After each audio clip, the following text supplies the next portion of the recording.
मोनिका के ससुर जी काफी पुराने ख्यालों के थे, पर घर पर उनके ससुर जी की ही चलती थी। शादी के बाद देखो राकेश बेटा, साफ साफ बोल रहा हूँ, शादी हो गई है इसका ये मतलब मत समझना कि सारा दिन घूमते रहोगे बीवी के साथ। सुबह देर से फैक्ट्री और आए दिन छुट्टी। अरे कैसी बात कर रहे हैं, कम से कम 1 महीने तो बेचारे को बीवी के साथ घूमने फिरने दे। तुम चुप रहो। ये जो आए दिन तुम ड्राइवर लेकर शॉपिंग में जाती हो, बेटियों के ससुराल में घुसी रहती हो, उनको महंगे महंगे तोहफे देती हो, ये सब कमाई से आता नहीं। बोलो तो घर बैठ जाते हैं, फिर फूंकना चूल्हा। अरे नहीं नहीं, बहुत चूल्हा फूंक लिए हैं जी, अब नहीं।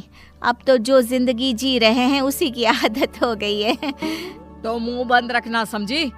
जब हम अपने बेटे से बात कर रहे हैं तो शांत रहो। तो क्या कह रहे थे राकेश? अब कल रात तुम ससुराल चले गए और यहाँ हम बुढ़े बुढ़िया बिना कुछ खाए सो गए। चिंता थी तुमको? पर रात का खाना तो बना था, रामू भी था, लगा देता खाना, फिर क्यों खाना नहीं खाया आपने? ससुर जी को बेटे की बात बुरी लगती है। वो पास खड़ी बहू को देखते हैं और चुप हो जाते हैं। थोड़ी देर बाद, आज तुम मेरे साथ फैक्ट्री चलोगे, समझे? तैयार हो जाओ। अरे पर पापा, कल का सारा काम हम कर चुके हैं। आज मोनिका को लेकर डॉक्टर के पास जाना है। आप चलिए, हम आते हैं। बहू को डॉक्टर के पास कालू ड्राइवर ले जाएगा। पर पापा, देख, जितना बोल रहे हैं करो। तैयार होकर जल्दी आओ, इंतजार कर रहे हैं हम। बेटा बेचारा क्या करता, पिता के कहने पर तैयार होकर कार में बैठ जाता है। कार के अंदर, ड्राइवर, वो पहाड़ी वाला राम मंदिर है ना, वहाँ ले चलो कार। अरे नहीं नहीं पापा, आगे से गलती नहीं करेंगे, पहाड़ी से ना फेंको हमें प्लीज पापा। अरे चुप लपड़गंजू, फेंकने नहीं समझाने ले जा रहे हैं। वो क्या है ना, पहाड़ी में तुम्हारे दिमाग का नेटवर्क ठीक से पकड़ेगा। पिता बेटे को लेकर पहाड़ी वाले मंदिर जाते हैं। फिर वहाँ पर, देखो बेटा, मैं जब इस शहर में आया था तो मात्र 2 जोड़ी कपड़े लेकर, लेकिन फिर मैंने ना तुम्हारी माँ की खुशी देखी ना उसका मायका। बस मन लगाकर काम पर लग गया। आप क्या कहना चाहते हैं पापा, थोड़ा खुलकर समझाइए ना। देखो बेटा, हम लोगों ने कितने लोगों को रोजगार दिया है, उनका घर ठीक से चले ये भी तो हम लोगों की जिम्मेदारी है ना? तो फिर तुम क्यों बहू के पीछे अपना समय बर्बाद कर रहे हो? पिताजी बोलते ही जा रहे थे और बेटा उनकी बात समझ रहा था।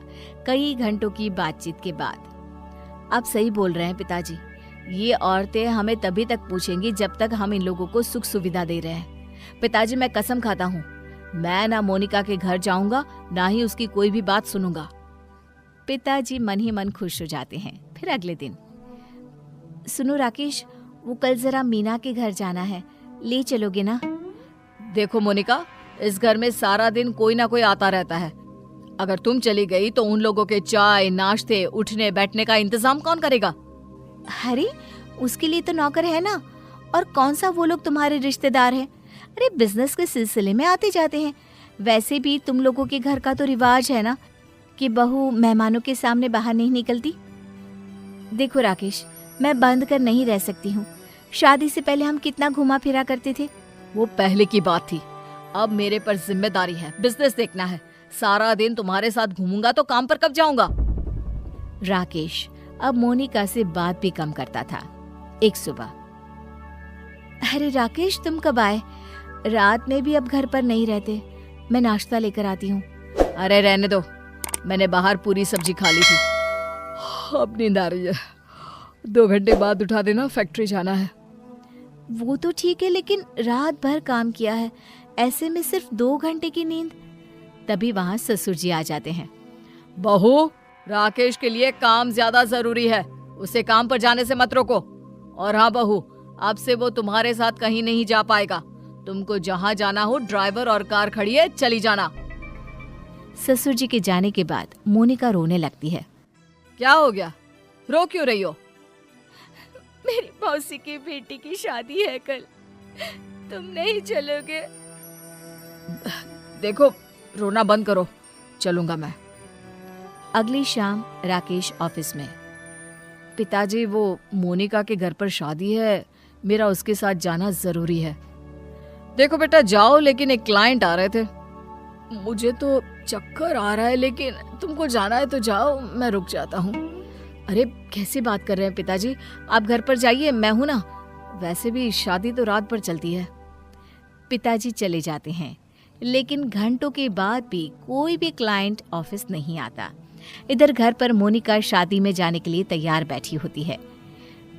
बहुत इंतजार के बाद भी जब राकेश नहीं आता तो मोनिका बेटा, उसको तो मैंने कहा था कि तू घर चला जा, मीटिंग मैं देख लेता हूँ, लेकिन माना ही नहीं।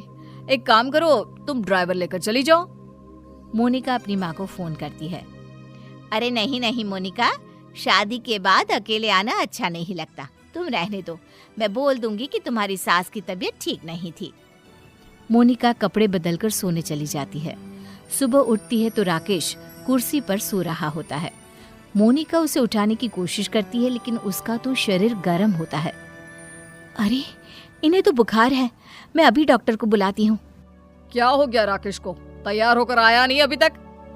पिताजी उनकी तबीयत खराब हो गई है, मैं डॉक्टर को फोन कर रही हूँ, आज वो घर पर ही आराम कर लेंगे। अरे नहीं नहीं, कुछ नहीं होता, उससे बोलो नहाकर तैयार हो जाए। जी पिताजी, मैं बस आ ही रहा हूँ। किसी तरह राकेश तैयार होकर ऑफिस पहुँचता है, लेकिन तुरंत चक्कर खाकर गिर जाता है। अरे क्या हो गया इसे? कोई डॉक्टर को बुलाकर लाओ जल्दी से।